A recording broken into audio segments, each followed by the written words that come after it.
Hi there, my name is Matt Thorson. I'm a math teacher at Langley High School, and today I'm going to demonstrate talking to the text. And the text that we're talking to today is the Algebra 2 Prentice Hall Standard Issue for Virginia Schools.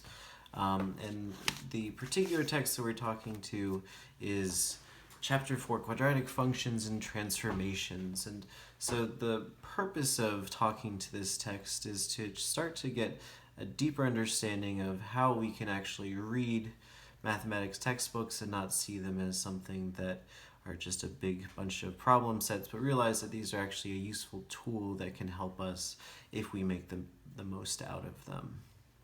Okay, so I'm going to start by noticing on this page that, well, we have our title. We have quadratic functions and transformations. And so I'm only led to believe from there that this is going to be the focus of this whole section.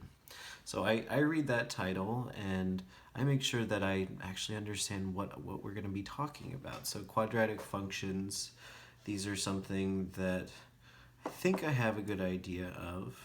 We've talked about these in Algebra 1, so I remember a little bit about quadratic functions, and so any little notes that I have about quadratic functions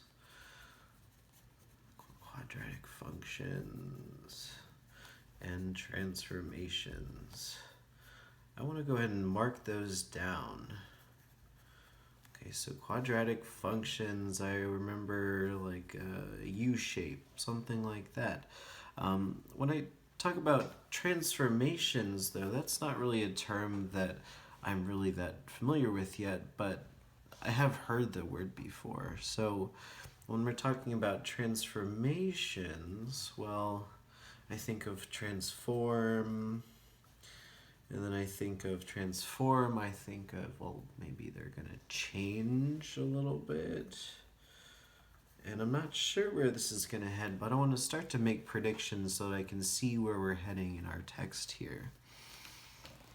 Okay, so we start off with an example. In the computer game Steeplechase, you press the jump button and the horse makes the jump shown. The highest part of the jump must be directly above the fence or you lose time. Where should this horse be when you press jump? Explain your reasoning. Okay, so a little bit of a fun game to get into this unit. And I have this little guy telling me the path of the jump is a parabola. And that's another word that I sort of remember as being this shape. But I'm going to write it down because I think that we're going to be seeing a little bit more of that. So we have this shaped like a parabola. I'm going to draw that shape as well, just to give myself a little bit of context. And it looks like, okay, we're starting and he's going to jump a total of 4. He goes up to 1, so if he wants to go total 4, it has to be at the highest point. Looks like right in the middle there would be where that needs to happen. So, okay, 1, 2, it's at 4.5. Okay, so if his whole jump is 4, let's go over 1, 2. I'm going to make a prediction that if we start jumping here at 2.5, that might do it, but I'm not really sure. So let's keep going and see what we've got. In the solve it, you used the parabolic shape. Okay, parabolic, parabola. Okay, so there's a connection there of the horse's jump. Okay, a parabola in highlighted, okay, so this is an important word, is the graph of a quadratic function, another highlighted word. So I'm going to go ahead and take those down because clearly our text is trying to tell us that these are going to be important things we're going to need to know a little bit later, which you can write in the form of f of x equals ax squared plus bx plus c, where a is not equal to 0. Okay, so I have a lot of variables happening there, and I'm going to write down the parabola, the quadratic function. I'm going to write this formula down, even though I'm not really sure exactly what that means yet. We're going to take a moment to actually talk about it. Okay, so a parabola is the graph of a quadratic quadratic function, which you can write in the form of f of x. Okay, so that I remember from algebra, and that means the function, okay, equals ax squared plus bx plus c. And they tell us, okay, a cannot be equal to 0. So why is that important? Because a can't be 0, so why are they saying that? If a is 0, let's see what would happen. Okay, so here's a. And if a is 0, I'm just seeing what's going to happen. Okay, so if a is 0, we get 0 times x squared plus bx plus c. And 0 times anything is 0, so we just be left with bx plus c. And I remember from Algebra 1, if we have something that looks like this, then that's just a line. Okay, so maybe that's why a can't be 0, because if it's quadratic, well then we have to have that term, because if it's not 0, it's what could be 1 or 2 or 5 or anything positive, anything negative. That just pretty much means we have to have that term. Okay, so that's actually, I guess this term is important, is what I'm going to take out of that. So this is an important term.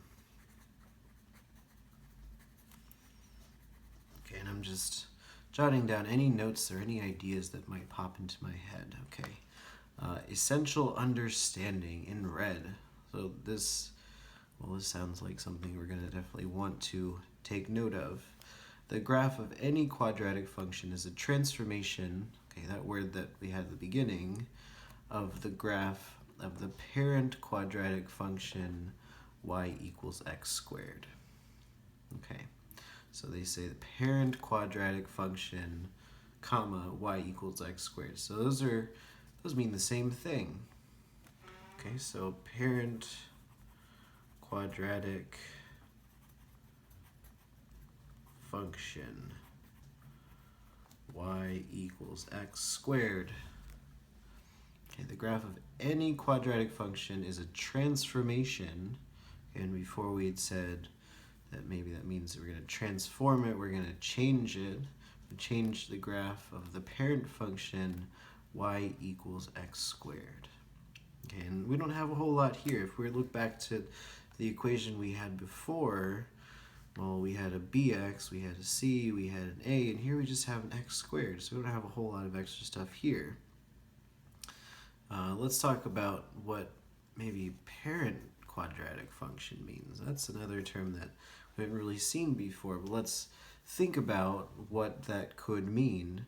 So if it's a parent function, okay, well, if it's a parent, then maybe it has children functions, or little functions that come out of it, or something like that. But it looks like this is going to be like a starting place, maybe something like that. We're not exactly sure yet, but we're going to go into that as we keep going. So as we read on, we're going to have some more vocabulary words that we're going to want to take note of, and some more formulas that we're going to want to take note of, with a bunch more variables.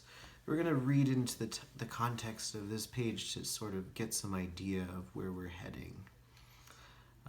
But I think that's actually about all the time that I have for today, so this is a good start.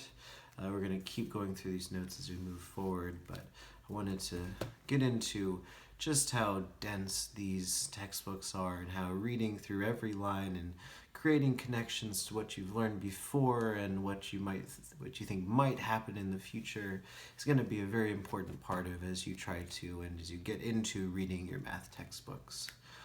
Thank you very much.